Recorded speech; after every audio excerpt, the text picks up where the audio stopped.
This is from January 10th, this week in the book, and it is Psalm 139, 6-9. Oh, that's my favorite song. Yeah. Where can I go then from your spirit?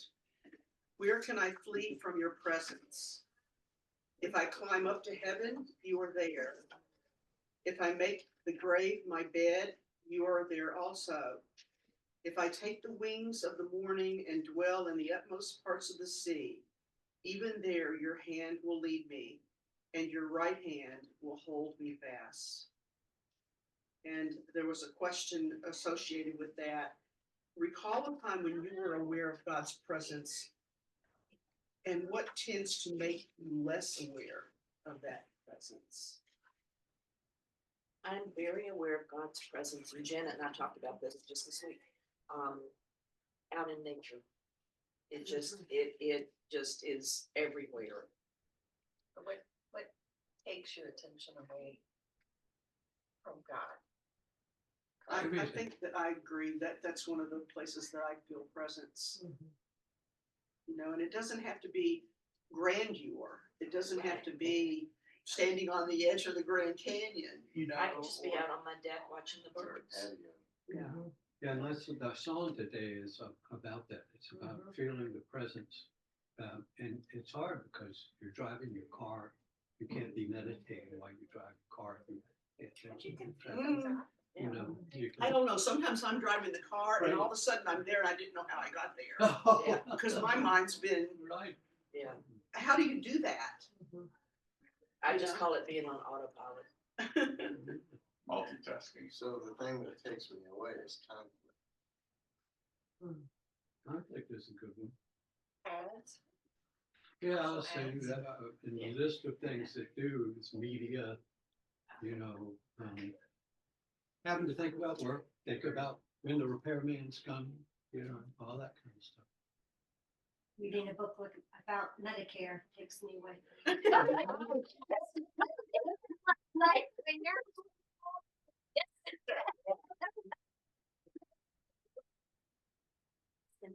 Yeah, But sometimes I think for me, when I first start waking up in the morning, I'm not 100% awake, but as I'm thinking of things, I feel close to God then.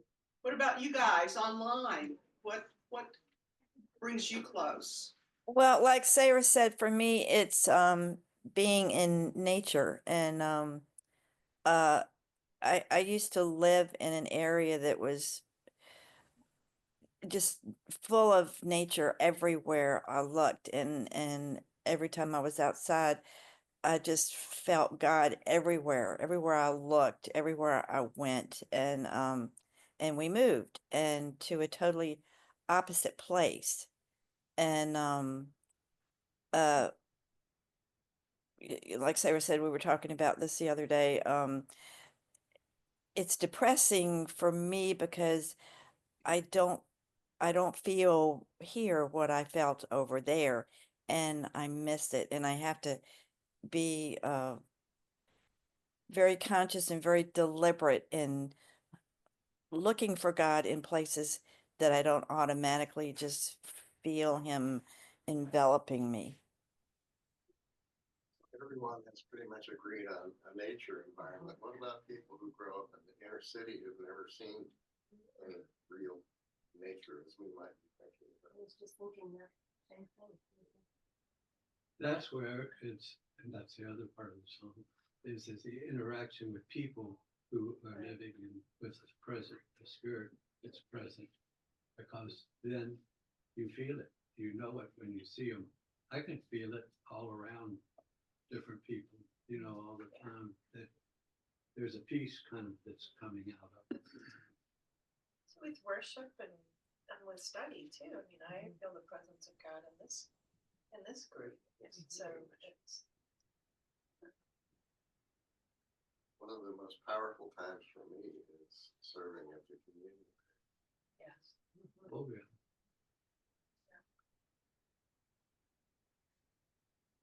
And what can we do to expand that nature? It's very, very easy to feel God. I think, in Tele- nature. Teleflora. How do you feel it in the Medicare form? Yeah. You know, how do you feel, how do you feel it, you know, in those other situations, you know, that, because here in the psalm, you know, I'm at death's door, I'm at the bottom of the sea, you're there, you're always there. It has to be, you know, my wife surprises me all the time because she will talk about things that are disturbing and say that, for instance, I don't want to start political things with Trump, and we're unhappy about this and it's scary. But she said she prays for you. She prays for the ones that do wrong, ones everywhere, and let's go, let's things go, Faith. to live in a clear space, you know, Yeah. and it's hard to do, but You know, I think of when I was laid off, you know, the first thing you hear, you know, you're gonna be laid off, you know, kind of a thing. And it's just like, okay, that's happened. Now let's quiet down here and have faith that keep your eyes open because something's coming. You know, so keep your eyes open, keep listening, you know, for what God has in store for you next. And he also said, don't worry about it because Bud will worry for you. Right. That's right. I wasn't worried. I was sitting over there sweating bullets. you know, we listened to Joyce Myers on TV. I don't know if you've ever heard her, but she's one of the few evangelists that is so practical. You know, all the advice is really hardcore practical. Don't walk around thinking this, let that go, do this. You know, just turn this around. She says, that's not easy, but you know God is with you. You know that presence is there, that you're saved. So forget this. Do that. Know that in the darkest time when you can't see that God is still there. It's kind of like beginning to Narnia. Mhm. I find that trying to focus on what I should be grateful for helps to bring his presence back to me. We Yeah. started a little book.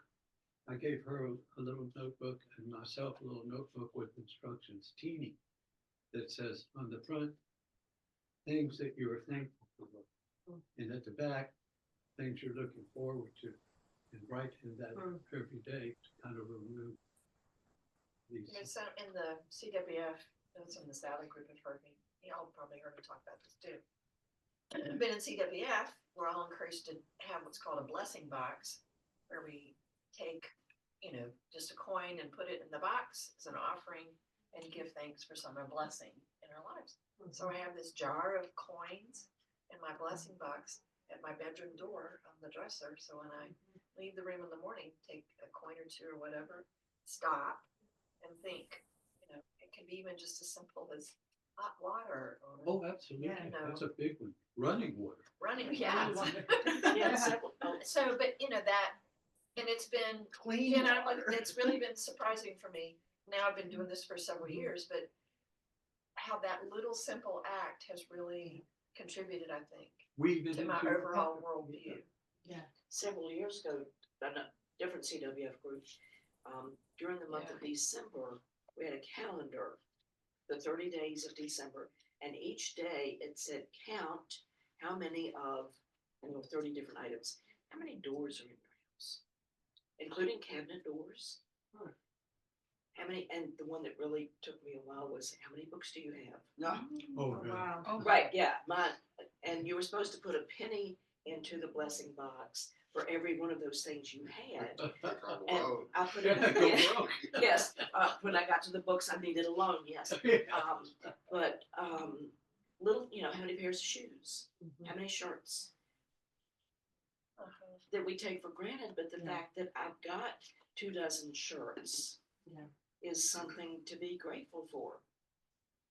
For some time, I've had this idea that I haven't moved on, but I thought of a box Texas sculpture, if you will, that kind of emulates the Wailing Wall. It might be plexiglass, you might see through it, but there are beautiful cracks where you can write a prayer or thank you or whatever, and stick it in there and fill this box. And you can see all this, because you wouldn't know exactly what's in there. It's kind of a fun idea that I haven't really moved. Okay. Well, I wasn't here last week, so I think that Angie mentioned that you got through 20. You got through Thomas, Uh-huh. right? So we're on 21. Okay, at least that's where we're gonna be. Sounds good to us. 'Cause I think the plan is that we're finishing John today, Yeah. and then we're gonna start a new book, I guess, next week. Yeah, I'm teaching next week, so I gotta come up with something. So, and this study is gonna look at how Christianity moved from Jesus to the church, you know, and what all was going on. And so that's something that's come up a number of times that, you know, we wanted to look at. So we're gonna try it. So let's get started. If we're supposed to finish in 40 minutes. Okay. Oh, yeah, it's only 24 Better verses. We can do do this. avoid. Oh, yeah. Page on fast. I've got 15 pages. I'll be starting the new book. Okay. Okay. Would someone read John 21? Now, 21 is, I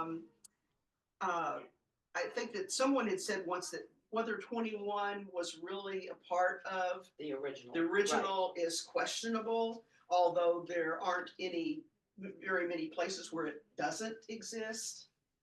Okay, so, and it really will remind you a lot of another story that we've already heard in the Gospels. So if someone would read 21, 1 through 3. I can do that. After these Or things. Sarah's supposed to do that. Sorry, you got it, you got it. I'll take a longer one. Okay. Yes, go ahead, yes. After these things, Jesus showed himself again to the disciples by the Sea of Tiberias, and he showed himself in this way. Gathered there together were Simon Peter, Thomas called the twin, Nathanael of Cana in Galilee, the sons of Zebedee, and 2 others of his disciples. Simon Peter said to them, I am going fishing. They said to him, we will go with you. They went out and got into the boat, but that night they caught nothing. Okay, so where were they last week? Hiding behind closed doors. In Jerusalem, right? Yeah. Or close by. Now, where are they? Back in Galilee. Right, the Sea of Galilee. Okay, and that is like 75 miles. You know, so they've been traveling. They've been booting it, you know, up there. And whether or not they had agreed that they were supposed to go there or whatever, they were 75 miles away. They're going, getting out of Jerusalem. They're going home. Yeah. Okay. And what do you think when you hear Simon Peter say, I'm going fishing? Yay. Or he's going back to what he used to do. I mean, Yeah. that was how he started out 3 years ago. Yeah, they're going back to their lives. They're going back to what Yeah. they used to do. Why? They just saw the risen Christ, you know, They in don't a know what to room. do about it. They had spirit blown into, you know, he blew the spirit into them. I'm gonna go fishing. I can't help it. It They're sounds like a fishermen. good idea. Going fishing is always a good idea. We'll be in the car driving down the road. It'll be 3 below outside, but it'll be sunny, and Bud will say, boy, this is a good day to fish. I don't think so, but It's one car. People up north go Oh, ice fishing, you know, they have little cannons on the ice and they dig a hole. Yeah. Fishermen are serious about that stuff. Think about after you've had any of us have had a major loss, because all of us have been through it. You know, what it's like to just go and do something simple and routine and normal. But you gotta eat too, and they're Yeah. fishermen. Right. They've gotta Right. eat. Right. So it starts off, this particular passage starts off with after these things. Okay, after these things, what things had been going on? Well, Peter had, we'd had the whole crucifixion thing, the resurrection thing, the Peter denying Christ, all of these things had happened. After these things, then Jesus is going to reveal himself again for the third time, but then they say it really was possibly the fourth time because the first was with Mary, but she wasn't one of the 12, so maybe that didn't count. Well, it did count, but. Right. But maybe not to the men. Right. Some men. And then it lists the people who are there with him. So it's like 7. It's Simon, it's Peter, it's Thomas, Nathan, the sons of Zebedee, James and John, and 2 others, which one of was the author, the beloved, the one that Jesus loved, and somebody else that they don't even care to mention, but there's 7 of them together. And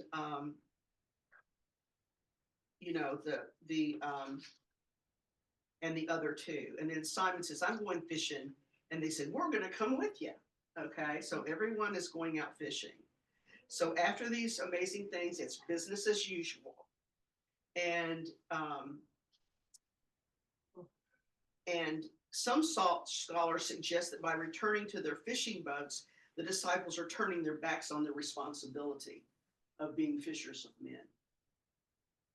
Do you believe that? No. I think they just didn't know what to do. They're going back to the comfort zone so they can think about what's been going on and decide what to do next. That's men go back and do things, and they think while they're doing things. So these guys went back to their comfort zone to think about all the things they saw and all the things they did. And Your shirt.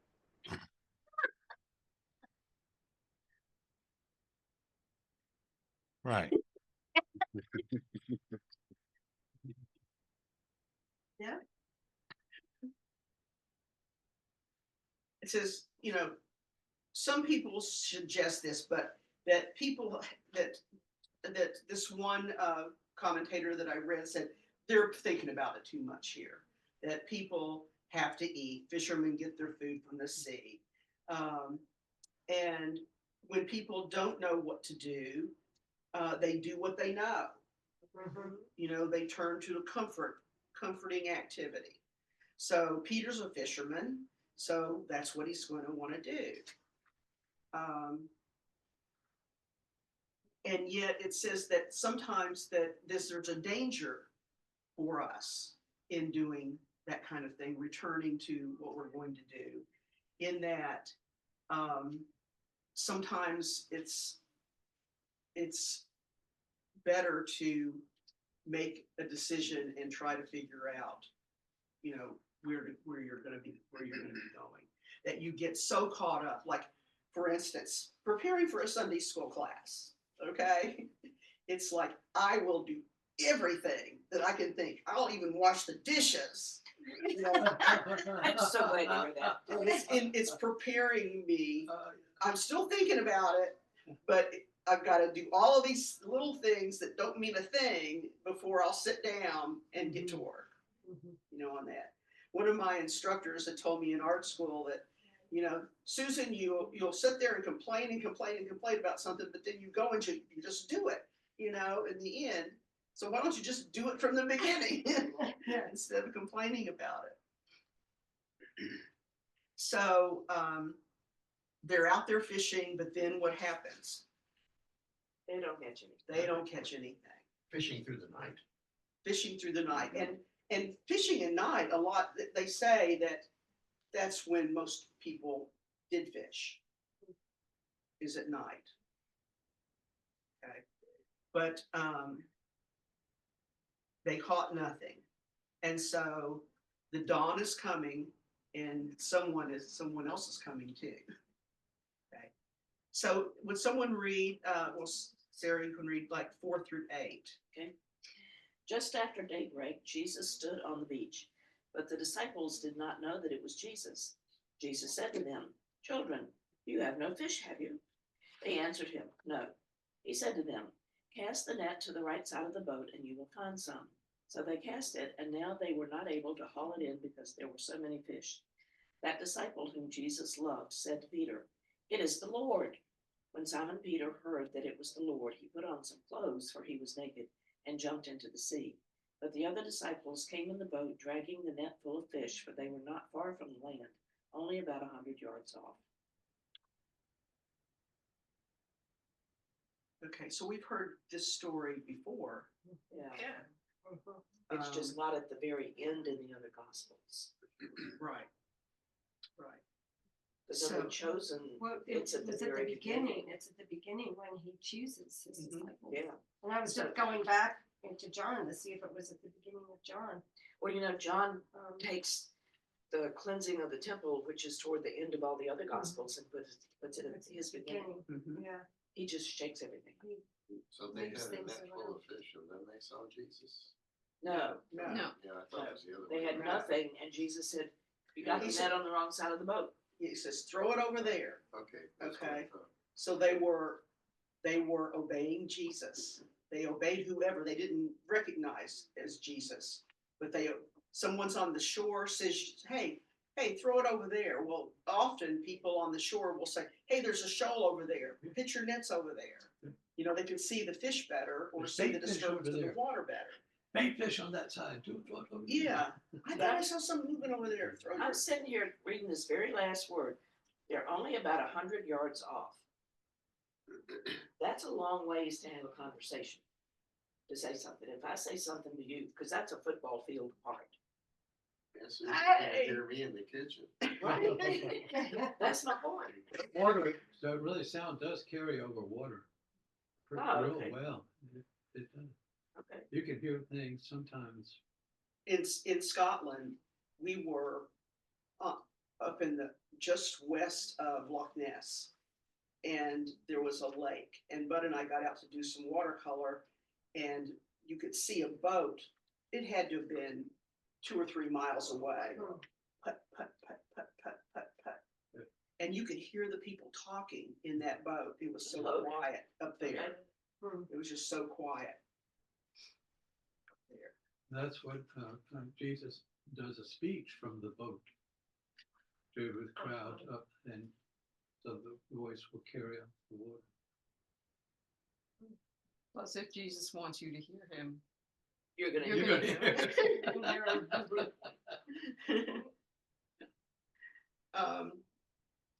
So another time when Jesus wasn't recognized, Mary, you didn't recognize him immediately. And on the road, the disciples were walking with Jesus, you know, and they didn't recognize Jesus. Were they disciples or somebody else? I think they were somebody else. Yeah, I don't Yeah. think those people were disciples. I know that they went back.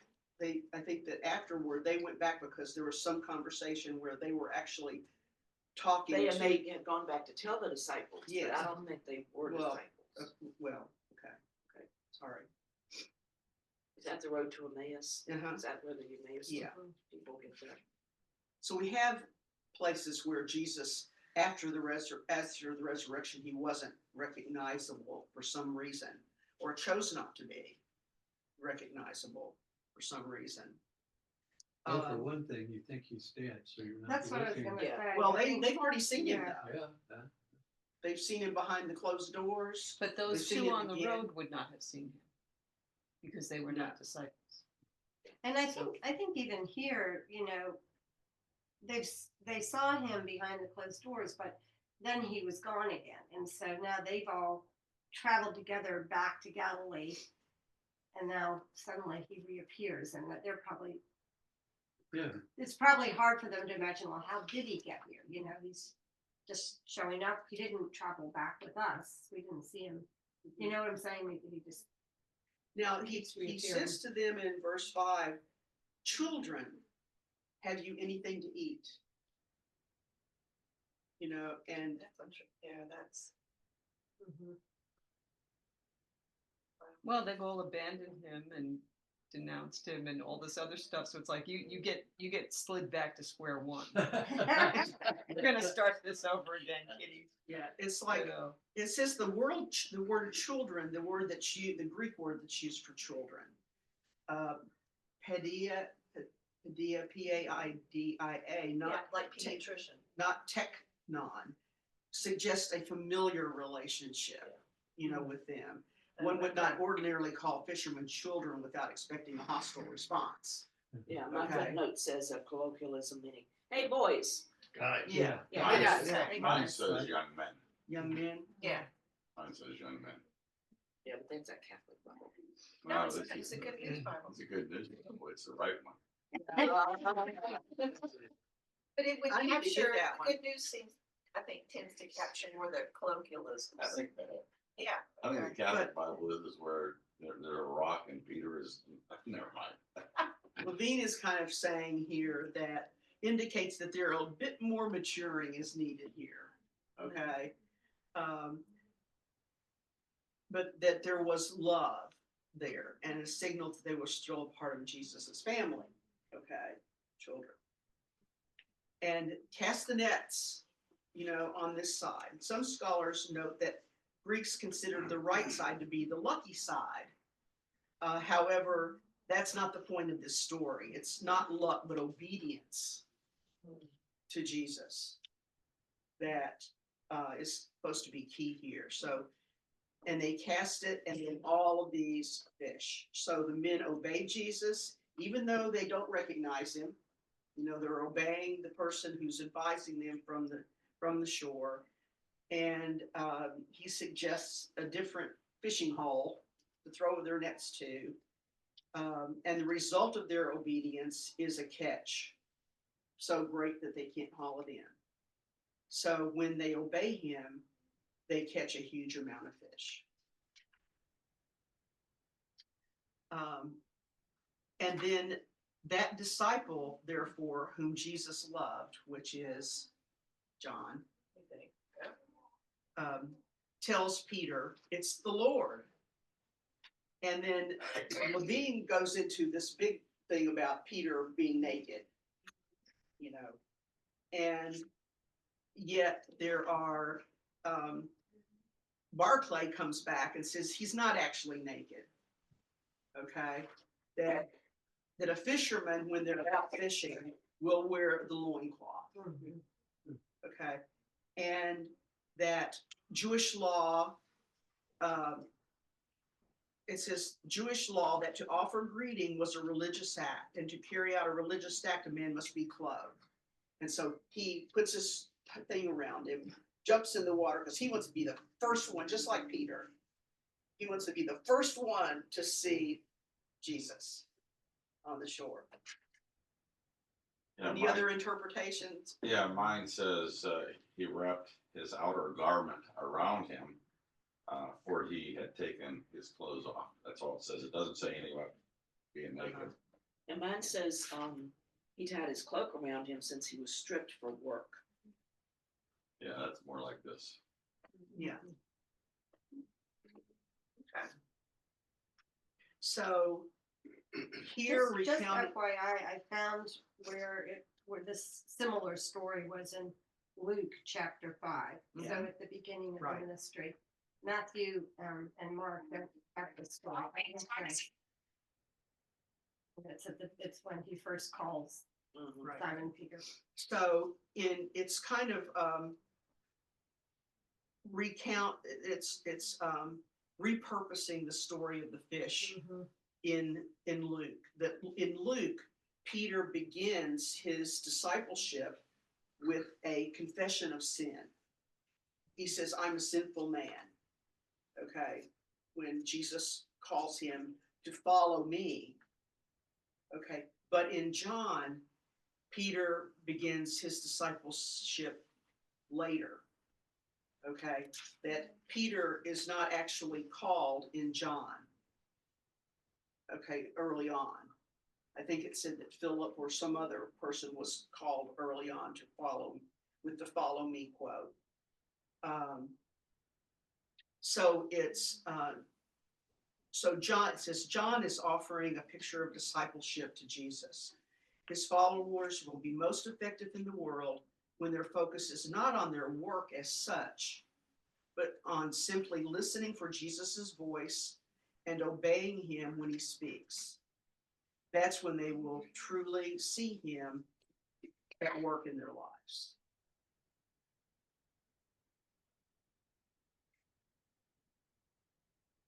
So it says, so when Peter heard that it was the Lord, he wrapped his coat around him.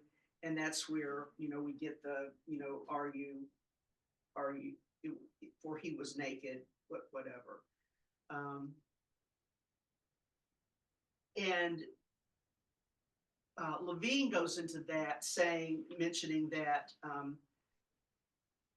this is a reminder of the Garden of Eden. Okay, so she goes back to that, saying Adam and in Genesis, Adam and his wife were both naked and they felt no shame. What had happened to Peter before?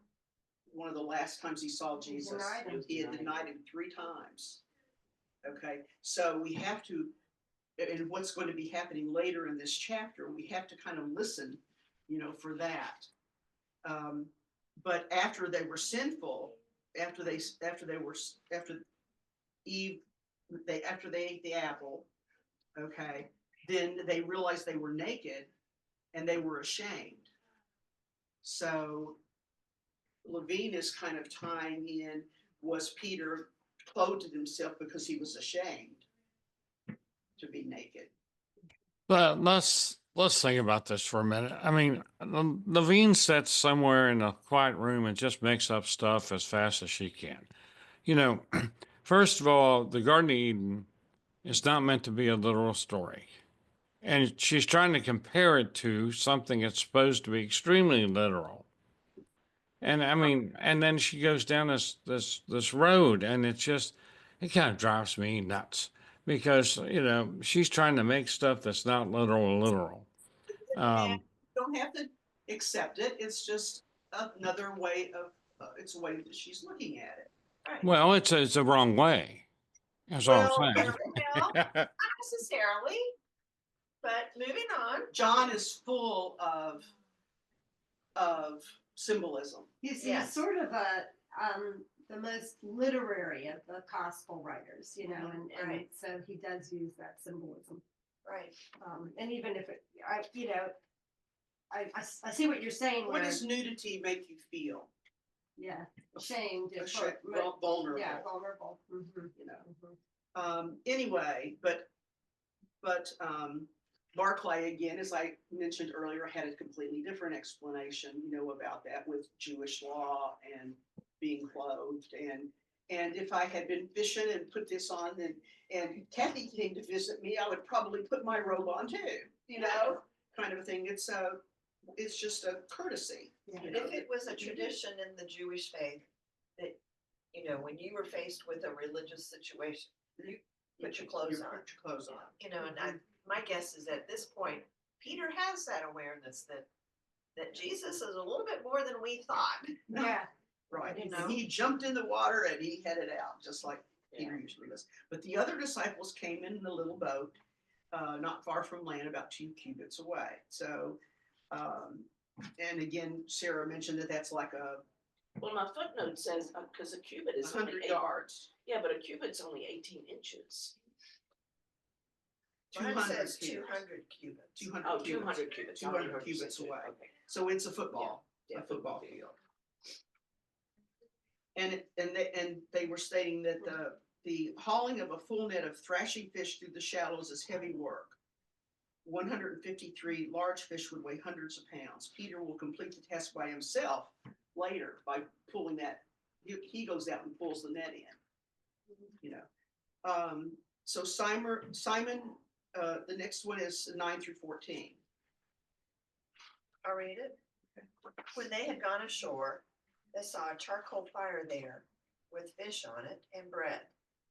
Jesus said to them, "Bring some of the fish that you have just caught." So Simon Peter went aboard and hauled the net ashore, full of large fish, 153 of them, and though they were so many, the net was not torn. Jesus said to them, come and have breakfast. Now, none of the disciples dared to ask him, who are you? Because they knew it was the Lord. Jesus came and took the bread and gave it to them, and did the same with the fish. This was now the third time that Jesus appeared to the disciples after he was raised from the dead. And there are 150, what does he say? 153. 153. It's a And there very are specific. all of Yes. these listed reasons that they go into, about what 153 is, maybe they counted it for this reason and maybe they counted it for that reason, and they're tying it in like Jerome. It said that they caught one each of 153 kinds of fish that live in the Sea of Galilee. And they tie that into the universality of the church and how they're going after all the people, kind of a thing. And Augustine says the numbers 1 through 17, when added together, equal 153, and that represents this and that represents that and that. All of this thing about 153. You can bet 153 probably meant something, but what it means, It's like why Paul don't is know. barefoot on the cover of Abbey Road. yeah, Yeah, right. right. It may have meant they caught 153 fish. You know, fishermen that may fish for a living, you don't think they count how many fish they catch every day and know what a good catch is and not a bad? And if they have to divide it up, that's one Well, of the things. I mean, yeah, I mean, it means nothing more than it was 153 fish. And as far as John going back and having to lift all this by himself, in a net, you don't lift all the fish at one time. As you're pulling the net up, fish come on over the edge, 1, 2, 3 at a time. So, I mean, he didn't try to lift all of them at once. You know, it's not the way nets and fish I work. don't know how many fish there are. I want to know how many pounds there are. Yeah. Because if I'm going to divide up fish, I want by pound, Right. not by, Not by- Yeah, Yeah. because they'll give me all the brim. yeah. Okay, let me get this straight. This story was earlier in the other. Yeah, in Luke. Luke, it was at the beginning when Simon Peter is first called to be a Okay, well, disciple. putting things in context, this then early in Luke, it would have been the third time that the disciples had seen Jesus after his death. Right. So this is out of context in Luke or out of context in John, One or the other. one or the other. So I just thought that was.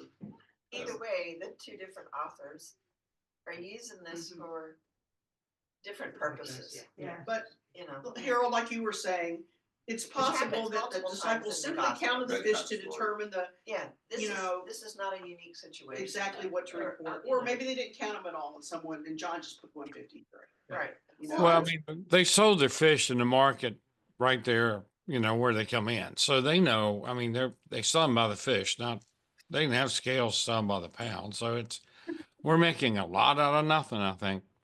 Well, we talk about a lot about nothing, so that's okay. That's what we do. It's also having that kind of specificity makes it more real. I mean, you know, when you go, I was just thinking about, when you go to a trial, if you've ever sat in on a jury trial, they bring in all kinds of specifics about what happened. Some of it's relevant, some of it isn't, but it's about making it real and Gives the making appearance of it, yeah, isn't it? making it feel legit. That you've got this kind of Well, specificity. And they say that Jesus began his ministry when we first started studying John in Cana with what? An abundance of wine. And here concluding the ministry with another miracle of abundance. Of- And in that story, symbolism is probably more the. in that story of the thing that wine, happens. they're very specific because that's what David preached on this morning, and he talks about these 6 stone jars, and they give the exact measurements of how much those stone jars can hold. So if you're an accountant like Sarah, you could actually figure out how much wine was he was in those jars. But even though there were so many fish, the net wasn't torn. Okay. And so that ties in with the theory of universality of the church. Everybody is invited, but no matter how many people come into the church still holds the people. Come and eat breakfast. And one of the things that Jesus says, come and eat breakfast. And he, here it's one of the things that they're saying is that they're really wanting to show the physicality of Jesus, because at the church at this time, there were a lot of people saying, oh, the disciples, they just hallucinated, or they just had a vision of Jesus, that it wasn't really, Jesus didn't come back as a body. That's when they, in John, he's really trying to prove the physicality of the risen Christ. Thomas touched him, here he is eating. He's built a fire. He's has some fish on the fire, which he knew where the fish were all along. He had the fish on the fire already, and had bread, and was eating and inviting them to join him for breakfast. It's a good thing we don't have to have fish for communion. That thought just went through my brain. We used to have the little fish Goldfish. the goldfish, the goldfish crackers. Yeah, when I first joined. I know, a little fish, a little cream cheese on a bagel, that's not Yeah. like communion. I can go- Many scholars use all these details to make the case that the book of John was written much, much earlier than some of the other more traditional schools and scholars have come up with. And some of these details are exactly why a lot of scholars say that John was an actual disciple, and the book was written much, much earlier than some would say. Mhm. Let's move on to 15 through 17.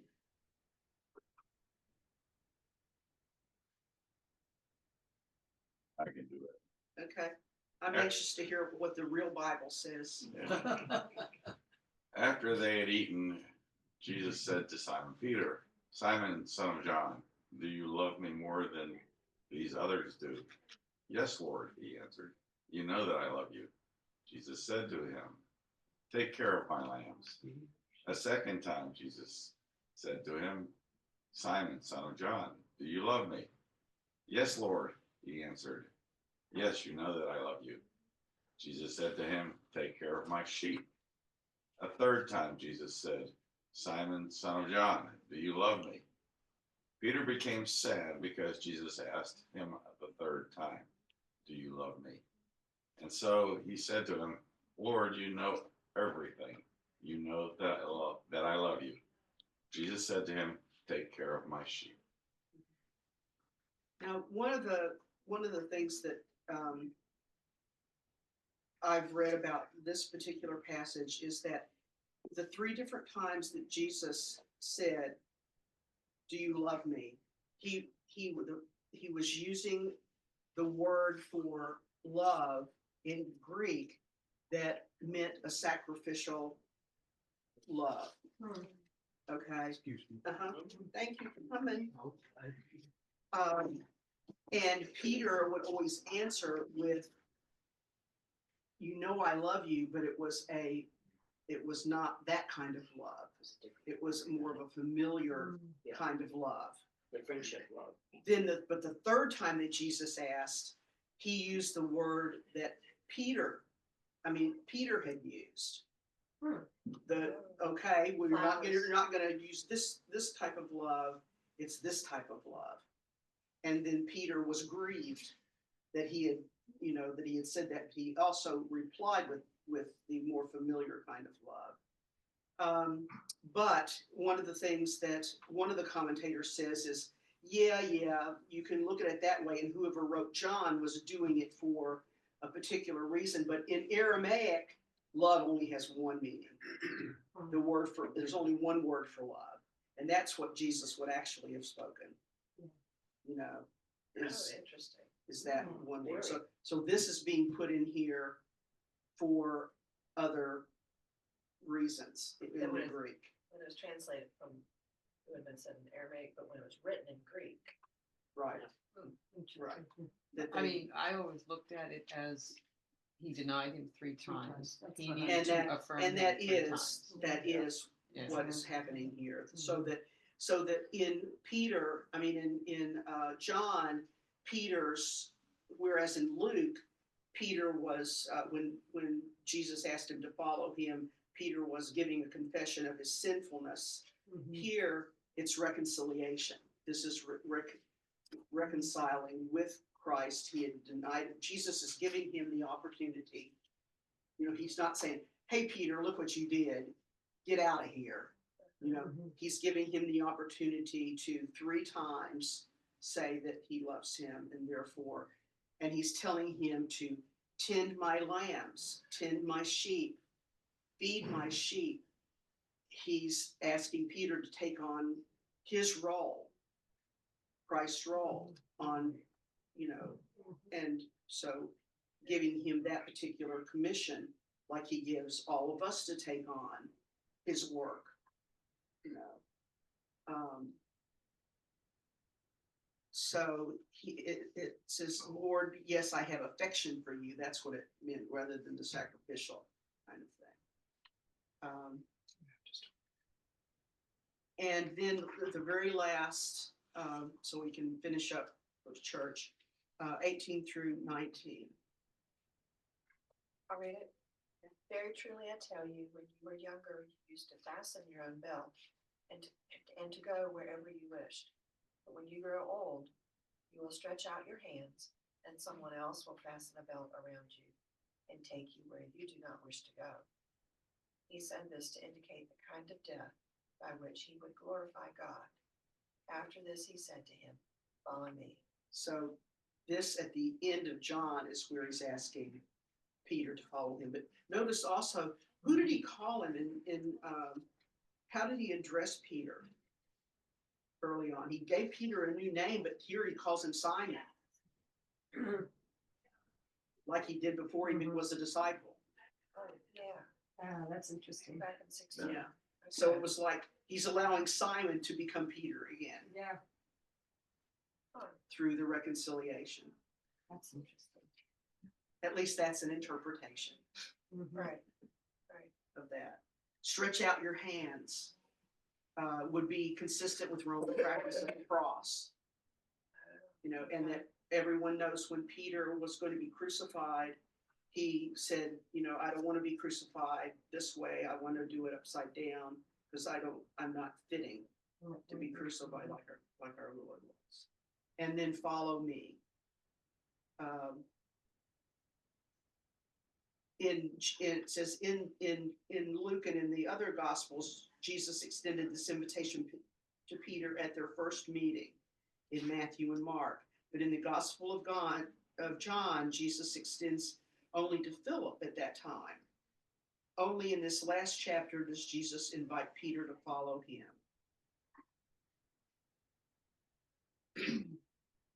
But Peter would have had to have been following him to denounce him. Oh, right. I mean, he was. He didn't actually. He didn't have a formal invitation. He was just.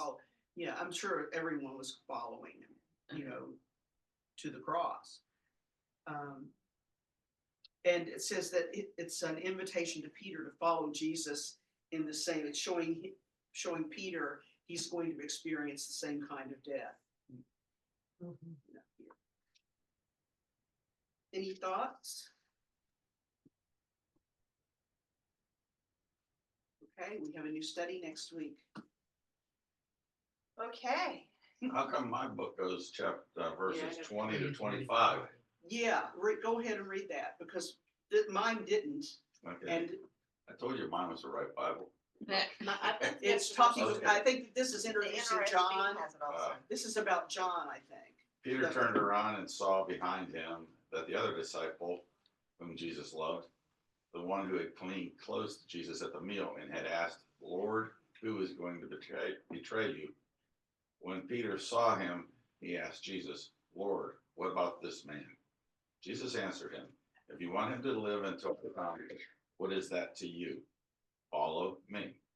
So a report spread among the followers of Jesus that this disciple would not die. But Jesus did not say that he would live, that Jesus did not say he would not die. He said, if you want him to live until I come, what is it to you? He is a disciple who spoke of these things, the one who also wrote them down, and we know that what he said is true. Now, there are many other things that Jesus did. If they were all written down one by one, I suppose that the whole world could not hold the books that would be written. So somebody added an epilogue. Yeah, John's kind of, That's what John's kind of following it, says, I'm gonna have a long life, I'm gonna write all this down, kind of a thing. So- Mortality. So in the Chosen movie, the psalm that we read at the beginning was when Matthew wanted to learn, start learning more about the Bible, about the Torah. And so I think that in the story, they give him that particular psalm as the first thing to memorize. And I think that it's really special to hear him memorize that and learn that particular psalm about God being with you. So over the next week, when it comes a tough time and when you think God isn't anywhere near you, find out where he is, because he is with you and in all the times. So, pick a time when you feel lost and know, let us be silent that we may hear the whisper.